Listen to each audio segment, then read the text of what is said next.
Hi friends, தென்திசை அலைகள் நேயர்களுக்கு வணக்கம். இப்போ நம்ம பார்க்க போகிற வீடியோ வந்து உலக வன உயிரின நாள் 3/3/2022 அன்னைக்கு வந்து களக்காட்டில் வந்து செலிப்ரேட் பண்ணாங்க. இது வந்து திருநெல்வேலி மாவட்ட காவல்துறை மற்றும் களக்காடு முண்டந்துறை புலிகள் காப்பகம், சூழல் மேம்பாட்டு கோட்டம், களக்காடு சூழல் சரகம் மற்றும் ஃப்ரெண்ட்ஸ் ஆஃப் பீப்புள் மற்றும் பிஎஸ்என் கல்லூரி எக்கோ கிளப் அங்கே உள்ள மாணவர்கள் மாணவிகள் இவங்க எல்லாரும் சேர்ந்து உலக வன உயிரின நாள் வந்து கொண்டாடினாங்க. இந்த உலக வன உயிரின நாளுக்கு வந்து பி. சரவணன் IPS திருநெல்வேலி மாவட்ட காவல்துறை கண்காணிப்பாளர் அவங்க வந்து தலைமை தாங்கினாங்க.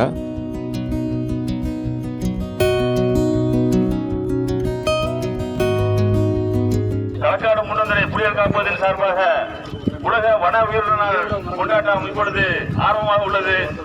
முதற்கட்டமாக நமது மாவட்ட காவல்துறை கண்காணிப்பாளர் IPS திரு பி. சரவணன் அவர்கள் வருகை புரிந்தார்கள். அவர்களை வருக என அன்போடு வரவேற்கிறோம். அழைப்பினை ஏற்று வருகை புரிந்துள்ள PSN இன்ஜினியரிங் கல்லூரி டைரக்டர் மற்றும் கல்லூரி மாணவ மாணவிகள் அனைவரையும் வருக என அன்போடு வரவேற்கிறோம். அழைப்பினை ஏற்று வருகை புரிந்துள்ள தன்னார்வலர்கள், ஊர் பொதுமக்கள், தொண்டு நிறுவனங்கள் அனைவரையும் இந்த தருணத்தில் வருக என அன்போடு வரவேற்கிறோம். முதற்கட்டமாக நமது மாவட்ட கண்காணிப்பாளர் அவர்கள் இந்த மரக்கன்றை நட்டு இந்த விழாவினை ஆரம்பித்து வைக்குமாறு அன்போடு கேட்டுக்கொள்கிறோம்.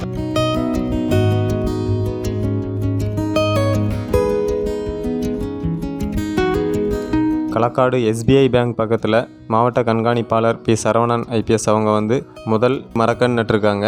அப்புறமா இந்த விழிப்புணர்வு நடைபயணத்தை வந்து துவங்கி வச்சாங்க. சிறப்பாக மரக்கன்று நட்டு விழாவை துவக்கி வைத்துள்ளார்கள்.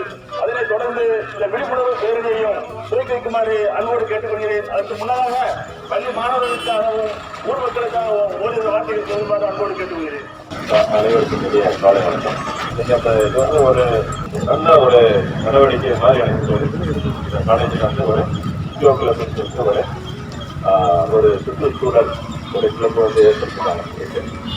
பட் அது எந்த அளவுக்கு வந்து எஃபெக்டாக இருக்குன்னு தெரியல. உண்மையிலே வந்து பார்த்தீங்கன்னா நம்ம திருநெல்வேலி மாவட்டத்தில் நிறைய நீர்நிலைகள் இருக்கு.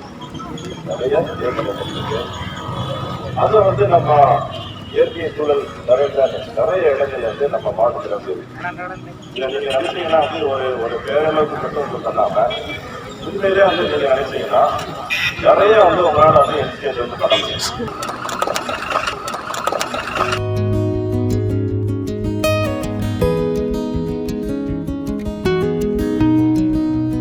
இந்த நடைபயணமானது களக்காடு SBI பேங்க் பக்கத்திலிருந்து ஆரம்பித்து களக்காடு புது பஸ் ஸ்டாண்டு வழியாக களக்காடு போலீஸ் ஸ்டேஷன் கிரவுண்டுக்கு வந்து சேர்ந்தாங்க. காப்போம் காப்போம் வனத்தை காப்போம், காப்போம் காப்போம் வன உயிரத்தை காப்போம், மரங்களை வளர்ப்போம், மலைகளை பெறுவோம். இன்றைய இயற்கை வளம், நாளைய நாட்டின் நலம். அதற்கு மத்தியில் வந்து உங்களுக்கு களக்காடு புது பஸ் ஸ்டாண்டில் வந்து 2 மரக்கன்று நட்டிருக்காங்க. இந்த விழாவில் வந்து டாக்டர் கிங்ஸ்லி செல்வகுமார், அதாவது நாகர்கோயிலில் இருக்கிற கிங்ஸ்லி பல் ஹாஸ்பிட்டல் அவங்க வந்து கலந்துக்கிட்டாங்க.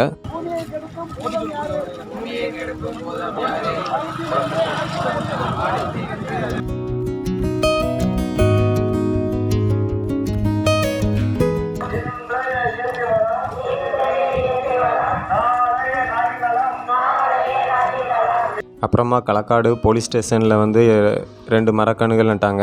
இந்த நடைபயணத்தை வந்து அப்துல் ரஹ்மான் அவர்கள், எக்கோ ஃபாரஸ்டர் களக்காடு, அவங்க வந்து ஒருங்கிணைச்சி கொண்டு போனாங்க. மரக்கன்று நட்டதுக்கப்புறமா கல்லூரி மாணவ மாணவிகள், தன்னார்வலர்கள் எல்லாரும் சேர்ந்து தலையணை செக் போஸ்ட் அருகிலிருந்து தலையணை நீர்வீழ்ச்சி வரைக்கும் உள்ள ரோட்டில் வந்து பிளாஸ்டிக் பொருட்கள் ஏதாச்சும் இருக்குதா அப்படிங்கிறத பார்த்து அதையெல்லாம் க்ளீன் பண்ணிட்டு போனாங்க. மிகவும் அருமையாக இன்று இந்த உலக வன உயிரின நாள் விழிப்புணர்வு பேரணியும் மரக்கன்று நடவு மக்கள் மத்தியில் மாவட்ட கண்காணிப்பாளர் தலைமையில் அருமையான முறையில் அங்கே நடவு செஞ்சுட்டு அந்த விழிப்புணர்வு பேரணியும் செஞ்சுட்டு அந்த கோஷங்களை நம்ம அழகாக போட்டோம். காப்போம் காப்போம் காப்போம் காப்போம். வெரி குட், கரெக்டாக சொல்லிட்டான். இப்போ நம்ம வந்து வந்திருக்கக்கூடிய இடம் வந்து தலையணை சோதனை சாவடி. இங்கே இருந்து நம்ம என்ன செய்ய போகிறோம்னா, நம்ம களக்காடு முண்டந்துறை புலிகள் காப்பக துணை இயக்குனர் மற்றும் களக்காடு வனச்சரக அலுவலர்கள், வனவர்கள் மற்றும் வனப்பணியாளர்கள் எல்லாரும் வந்திருக்காங்க. இன்னைக்கு நம்ம கல்லூரி மாணவர்களுக்கு இங்கே வந்து வனப்பகுதிக்கு உள்ள ஒரு விழிப்புணர்வு முகாம். இப்போ என்ன செய்ய போகிறோம்னா முதல்ல வந்து வன தூய்மை, இந்த வன தூய்மை பணியில் நம்ம தலைமையில் செய்கிறோம். நம்ம பிள்ளைங்களுக்குலாம் இதை கற்றுக் கொடுக்குறோம். இந்த மாதிரிலாம் செய்கிறோம் சொல்லி கற்றுக் கொடுக்குறோம். தற்பொழுது நமது களக்காடு முன்னந்திரை புலிகள் காப்பக துணை இயக்குனர் அவர்கள் விழிப்புணர்வு கருத்தரங்கம் ஓரிரு வார்த்தைகள் சார் பேசுமாறு அன்போடு அழைக்கிறேன். களக்காடு முண்டந்துறை புலிகள் சரணாலயத்திற்கு வருகை தந்திருக்கும் பிஎஸ்என் காலேஜ் மாணவர்கள், ஆசிரியர்கள் மற்றும் கிராம வனக்குழு உறுப்பினர்கள் மற்றும் வனத்துறை ஊழியர்கள் மற்றும் தன்னார்வ தொண்டு நிறுவனத்தை சார்ந்த அனைவருக்கும் மற்றும் பத்திரிகையாளர் அனைவருக்கும் முதற்கண் வணக்கத்தை தெரிவித்துக் கொள்கிறேன். இன்று மார்ச் 3 இன்னைக்கு உலக வன உயிரின தினம். நம்ம வந்து இப்போ நடத்துறது வந்து அவேர்னஸ் ப்ரோக்ராம், விழிப்புணர்வு. ஏன்னா உயிரினங்களை வந்து காப்பாற்றணும், அதனால நம்ம என்னென்ன பலன்கள் அடைகிறோம் அப்படிங்கிறத பற்றி தான் முக்கியம். நம்ம பலன் அடைகிறது தானே ஒரு இது காப்பாற்றணும், இல்லைன்னா ஏன் காப்பாற்றணும்? அப்போ அதை பற்றியான விஷயங்கள் தெரிஞ்சுக்கணும். அப்போ வன உயிரினா என்ன, வன உயிரினா என்ன, அதாவது வைல்ட் லைஃப். தமிழ்லயே சொல்லுங்க. என்வரான்மெண்ட் சப்ஜெக்ட் படிக்கிறீங்களா? கம்பல்சரி தானே. இப்போ என்வரான்மெண்ட்டுங்கிற ஒரு சப்ஜெக்ட் வந்து எந்த டிகிரி ஸ்டூடெண்ட்ஸாக இருந்தாலும் சரி, காலேஜ் ஸ்கூல் ஸ்டூடெண்ட்ஸாக இருந்தாலும் கம்பல்சரி அவங்க வந்து சுற்றுச்சூழலை பற்றி தெரிஞ்சுக்கணுங்கிறக்கா அது கம்பல்சரி சப்ஜெக்ட்.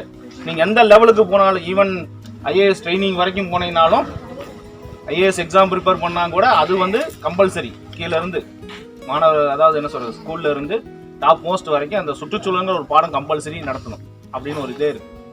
சரிங்களா? இருக்குல்ல, படிச்சிருக்கீங்களா? உயிரினம்னா என்ன, எதெல்லாம் உயிரினம்? விலங்குகள், பறவைகள், பூச்சிகள். அது இல்லாம என்ன இருக்கு? வைரஸ் இருக்கா? அதுவும் ஒரு உயிரி. சரிங்களா?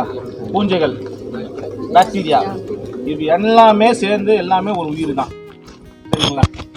அப்ப நீங்க ஒரு இடத்துக்கு போனீங்கன்னா, இங்க இப்ப காட்டுக்குள்ள போனீங்கன்னா மரம் மட்டுமா இருக்கும், விலங்கு மட்டுமா இருக்கும்? அங்க இருக்கிற பூஞ்சைகள் இருக்கும், பாக்டீரியா இருக்கு, வைரஸ் இருக்கு, எல்லா இடத்துலயும் இருக்குதான் செய்யும். எல்லாத்துக்குமே ஒரு பங்கு இருக்கு. இந்த சுற்றுச்சூழல்ல எல்லாத்துக்குமே ஒரு பங்கு இருக்கு. ஒரு இதனால பாதிக்கப்படுறதை வச்சு மட்டும் பார்க்கக்கூடாது, நன்மைகளும் இருக்கு. இப்போ பார்த்தீங்கன்னா நம்ம ஸ்டொமக் இருக்கு, அதில் ஒரு சில பாக்டீரியா தான் நம்ம டைஜஷன் ஹெல்ப் பண்ணுது. அப்படிங்கும்போது நன்மை உள்ளது இருக்கு. அதே மாதிரி அங்கே வந்து அதை சார்ந்து இருக்கக்கூடிய ஒரு உயிரினங்கள் இருக்கும். அது ஒவ்வொன்றுக்கு ஒன்றும் தொடர்புடைய ஒரு இது இருக்கும். அப்போ என்ன சொல்றது, இதெல்லாம் சார்ந்ததும் எல்லாம் சேர்ந்தது தான் உயிரினம். அதாவது அன்டிஸ்டர்ப்டு கண்டிஷனில் இருக்கக்கூடிய உயிரிகள், அதுதான் வந்து வைல்ட் லைஃப். ஈகோ சிஸ்டம்னா என்ன பிரித்து பாருங்கள் எப்போயுமே பயாலஜிக்கலாக. ஈகோன்னா என்ன? சுற்று. சிஸ்டம்னா என்ன? ஒரு அமைப்பு. சுற்றுனா அமைப்பு. அப்போ இப்போ நான் இருக்கேன்னா, இப்போ நான் இருக்கேன், என்னை சுற்றி இருக்கக்கூடிய அனைத்துமே அந்த ஒரு அமைப்புக்குள்ளே வந்துடும். என்னை சுற்றி என்னென்ன இருக்குது சொல்லுங்கள்? மரம் இருக்குது, மனிதர்கள் இருக்கீங்க, பறவைகள் இருக்குது, பூச்சி இருக்குது, காற்று, தண்ணி இருக்குது. அதை சன்லைட்டு, அதை தான் எதிர்பார்த்துட்டு இருந்தேன். சன்லைட்டு சொல்லுங்கள். வேறு ஆக்சிஜன் இருக்குது. ரைட்டு. கார்பன் டை ஆக்சைடு இருக்குது. சரி, பயாலஜிக்கல் சைக்கிள் சொல்லுவோம்ல, ஒரு லைஃப் சைக்கிள்னால் எப்படி இருக்கும்? சாதாரண ஒரு மண் இருக்கும், ரைட்டா? மண் இருக்குது. வந்து செடி வரணும். அந்த செடிக்கு என்ன தேவை? தண்ணி தேவை. வேறு சன்லைட் எதுக்கு தேவை? ஒளி சேர்க்கைன்னு சொல்லுவோம்ல, ஃபோட்டோசிந்தசிஸ், அது தேவை. கார்பன் டை ஆக்சைடு தேவை. இதெல்லாம் இருந்தால் தான் அந்த ஒளி சேர்க்கை நடக்கும், பிளான்ட்டு வளரும், ரைட்டா? அந்த செடியை சாப்பிட்றதுக்கு ஒரு பறவைகள் இருக்கும், அதில் இருக்கிற உணவு சாப்பிட்றதுக்கு பறவைகள் இருக்கும். அதை கடிச்சு சாப்பிட்றதுக்கு ஹெர்பிவோரஸ் இருக்கும், அனிமல்ஸ் இருக்கும், மான் போன்ற இதெல்லாம் இருக்கும், ரைட்டுங்களா? இது மானை சாப்பிட்றதுக்கு என்ன இருக்கும்? புலி, சிங்கம் இருக்குது. அதை சாப்பிட்றதுக்கு ஆனால் 100% உண்மைதான், அதை அழிக்கிறதே நம்ம தான். சரிங்களா? அதை வந்து நீங்கள் டைரெக்டாக சாப்பிட்டாலும் இல்லை, அது இருக்கிற ஏரியாவை அழித்தாலும் அது அழிஞ்சு போக்கும். புரியுதுங்களா? கடைசியாக இதெல்லாம் எது சாப்பிடும்? இது செத்துச்சுன்னா பருந்து சாப்பிடும். பருந்து கூட சாப்பிடும். பருந்து தான் நம்ம நேச்சுரல், என்ன சொல்கிறது, அதை பூராமே இயற்கையாகவே துப்புரவாளர், இயற்கை துப்புரவாளர், ஸ்கேவெஞ்சர்ஸ், நேச்சுரல் ஸ்கேவெஞ்சர்ஸ் சொல்லக்கூடியது. அதுக்கப்புறம் தான் என்ன செய்கிறது, மிச்சம் இருக்கிறதெல்லாம் மக்கி போய் மண்ணோட மண்ணாகி அது வந்து சத்தாகி அதில் இருக்க சத்தில் இருந்து தான் செடி வந்து இப்படி தான் ஒரு லைஃப் சைக்கிள் போயிட்டுருக்கு, ரைட்டுங்களா? இதுதான் அது. இந்த இடத்துல வந்து நீங்கள் என்ன சொல்கிறது, உயிருள்ள பொருளும் உயிரற்ற பொருளும் பிரித்து பார்க்க முடியுமா? பார்க்க முடியாது. அப்போ ஈகோ சிஸ்டம்னா என்ன? ஒரு பயோபயோட்டிக்னா உயிரற்ற பொருளும் ஒரு உயிருள்ள பொருளும் ஒன்றுக்கொன்று சார்ந்து இருக்கும். அது ஒன்றுக்கு ஒன்று இல்லைன்னா எந்த இதுவும் இயங்காது. ஜென்ரலாக வந்து சைட்ஸ்ன்னு சொல்லுவோம், சிஐடிஎஸ்னால் convention on international trade on endangered species of flora and fauna. ஃப்ளோரானா என்ன? ஃப்ளோரானா மரங்கள், மர வகைகள். ஃபானானா விலங்குகள், அது டெக்னிக்கல் டேமாக சொல்லுவோம், சரிங்களா? இது என்டேஞ்சர்னா அழிவின் இதில், அதாவது இனிமேல் கன்யூஸாக டிஸ்டர்பன்ஸ் இருந்தால் அழிஞ்சு போகும். அப்போ அழியும் தருவாயில் உள்ள விலங்குகளும் பறவைகளும். கன்வென்ஷன் அப்படின்னா என்ன அர்த்தம்? எல்லா நாட்டு உறுப்பினர்களும் நாட்டோட சார்ந்த முக்கிய தலைவர்களும் இணைந்து ஒரு இடத்துல வந்து ஒரு முடிவெடுக்கப்படுது. அது ஒரு இடத்த சார்ந்து ஒரு இடத்துக்கு அசம்பிள் ஆகிறாங்கல்ல, அசம்பிள் ஆகி ஒரு முடிவு எடுக்கிறாங்க. அதுக்கு பேர் தான் கன்வென்ஷன். இப்போ வந்து பார்த்திங்கன்னா நம்ம வன உயிரின பொருட்கள் வந்து அது எதாக இருக்கட்டும், மரமாக இருக்கட்டும், அது வேல்யூபிள் மரம் இருக்குது. சில விஷயங்கள் வந்து நம்ம வந்து சட்டப்படி தடுத்து வச்சுருப்போம். இதை வந்து வெட்டக்கூடாது, அழிக்கக்கூடாது, ஒரு இடத்துலேருந்து கொண்டு போகக்கூடாதுன்னு நிறையா வச்சுருப்போம். விலங்குகளுக்கு அதேமாரி. ஆனால் ஒரு நாட்டில் இதோட தேவைகள் இருக்கும். ஆனால் அது வந்து என்ன சொல்லுவாங்க, சட்டப்படி வந்து தடை செய்யப்பட்டது. அப்போ கிராஸ் பார்டர்னு சொல்லுவாங்கள்ல, ஒரு நாட்டிலிருந்து இன்னொரு நாட்டுக்கு கொண்டு போகிறது. அப்போ இந்த நாட்டோட சட்டத்துக்கு மீறி ஒன்றை கொண்டு போனால் அதுக்கு பேர் என்ன? அத்துமீறி தானே கொண்டு போகிறாங்க. அப்போ அதை நம்ம தடுக்க முடியுமா? ஒரு நாட்டுக்கு கொண்டு போகிறது, இன்னொரு நாட்டுக்கு கொண்டு போகிறத நம்ம எல்லா நேரத்திலும் தடுக்க முடியாது. அப்போ என்ன செய்கிறாங்க, இந்த மாதிரி ஒரு நாடுகள்லாம் ஒன்று சேர்ந்து நமக்குள்ளே ஒரு அக்ரிமெண்ட் போட்டுக்குவோம். இந்த மாதிரி இல்லீகலாக கடத்தி அவங்க நாட்டு சட்டத்துக்கு ரொம்ப கடத்தி வரப்போகக்கூடிய விலங்குகள்லாம் மற்ற உயிரினங்களை வந்து நம்ம வந்து அதை வந்து தடுக்கிறதுக்காக அவங்க வந்து இப்போ நம்மகிட்ட போச்சுன்னா அவங்க இன்ஃபர்மேஷன் கொடுத்து நம்ம திருப்பி நம்ம ஒப்படைச்சிடுவாங்க, அக்யூஸ்டையும் ஒப்படைச்சிடுவாங்க. இந்த மாதிரி அவங்களுக்குள்ள ஒரு அக்ரிமெண்ட் தான் அந்த கன்வென்ஷன். அப்போ ஐநா சபை தெரியுமில்ல, யுனைடெட் நேஷன் ஜென்ரல் அசம்பிளி, அதில் 2013 ஒரு மீட்டிங் நடக்குது. ஒரு மீட்டிங்கில் எல்லாம் சேர்ந்து ஒரு தீர்மானம் போடுறாங்க. என்னென்னா, அந்த மார்ச் 3 வந்து நம்ம வந்து வன உயிரின நாளாக கொண்டாடி மக்களுக்கு வந்து விழிப்புணர்வு ஏற்படுத்துவோம். ஏன்னா ஏன் இன்றைக்கி விஎஃப்சி கிராம வனக்குழுவிலிருந்து கூப்பிட்ருக்கோம். இவங்கெல்லாம் வந்து கிராம வனக்குழுன்னா என்ன? ஃபாரஸ்ட்டை சுற்றி இருக்கக்கூடிய கிராமத்தில், ஃபாரஸ்ட் ஃப்ரெண்ட்ஸ் வில்லேஜுங்க சொல்லக்கூட அந்த வனத்தை சுற்றி உள்ள, ஏன்னா இவங்க தான் வனத்தோட மொத்தம், இவங்க மீறி எதுவும் போக முடியுமா? வெளியே போகாது. அப்போ அவங்களோட பங்கு இதில் முக்கியமாக இருக்குது. இப்போ அவங்களுக்கு இதை பற்றிய விழிப்புணர்வு தேவை தானே. அதனால தான் இன்றைக்கி அவங்களும் வந்திருக்காங்க. அப்போ எல்லாத்துக்குமே கொண்டு சேர்த்து இதை நம்ம காப்பாற்றணுங்கிறது இது அல்டிமேட். இது இந்த வருஷம் தீம் வந்து 2022க்கு recovery of key species which is subject to ecological degradation. அதாவது ஈக்கலாஜிக்கல் டீக்ரேடேஷன் என்ன? நமக்கு சொல்லும்போது ஆக்சுவலாக ஈக்கலாஜிக்கல் ரெஸ்டோரேஷன் சொல்லியிருப்பாங்க இதில், இந்த பாயிண்டில் வரும்போது. அதாவது என்னென்னா, ஈக்கலாஜிக்கல் டீக்ரேடேஷன் என்னென்னா, ஏற்கனவே இயற்கையாக இருந்திருக்கும் ஒரு காலத்தில். பல்வேறு காரணங்களால் தீ வச்சா அது என்ன ஆகும்? அதுக்கு பேர் டீக்ரேடு, அழிக்கிறது. அப்போ ஏற்கனவே இருக்கிறத அழித்தோம்னா அது ஒரு ஈக்காலஜி தானே. ஒரு ஈக்காலஜின்னு நான் சொல்லியிருக்கேன், ஈக்கோ சிஸ்டம். அதை வந்து அழித்தா என்ன ஆகும்? அதுக்கு பேர் தான் ஈக்கலாஜிக்கல் டீக்ரேடேஷன். அதை சரி பண்ணுறதுக்கு பேர் ஈக்கலாஜிக்கல் ரெஸ்டரேஷன். புலியோ ஒரு சிங்கமோ இல்லை எந்த ஒரு அனிமல்ஸ், முக்கியமான ஒரு மரங்கள் பற்றியோ நம்ம எடுத்து பேசுகிறதோட, அதை பற்றி தெரியறதோட, இதெல்லாம் அழிகிறதுக்கு காரணமாக இருக்கும் பார்த்தீங்களா, அதை பற்றியும் தெரிஞ்சுக்கணும். அதுதான் இன்றைக்கி வேர்ல்டு வைல்ட் லைஃப் டேயோட முக்கிய இது. அவேர்னஸ் வந்து அந்த அழிக்கப்படக்கூடிய இதோட அதுக்கு அழிவுக்கு காரணமாக இருக்கக்கூடிய அந்த ஏஜென்சி இருக்குது பார்த்திங்க, என்னென்ன காரணம், அதுவும் நம்ம தெரிஞ்சுக்கணுங்கிறது தான் இதோட அடிப்படை. இது இப்போது இதுதான் மொத்தம் அவேர்னஸ்ங்கிறது. புரிஞ்சுக்கிச்சா? இதுதான், வேறு ஒன்றும் கிடையாது. சிம்பிளாக நீங்கள் இனிமேல் உங்கள் வருங்காலத்தில் இதை வந்து மற்றவங்களுக்கு போதிக்கணும், சொல்லணும் 4 பேர்த்துக்கு. இப்போ செய்யக்கூடாது, செய்கிறாங்கன்னா அது தப்புங்கணும்.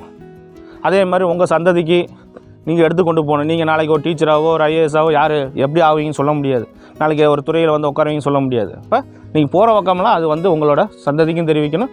வருங்கால சந்ததிக்கு நம்ம இப்போ இருக்கிற இது நமக்கு என்ன கிடைக்குதோ அடுத்து ஒரு 50 ஆண்டு கழிச்சும் அவங்களுக்கு கிடைக்கணும் அதே இது. ஆனால் இயற்கையை அழிக்காமல், அதுதான் இதோட முக்கிய நோக்கம். ரைட்டா? நன்றி.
பண்ணுங்க. Thank you viewers.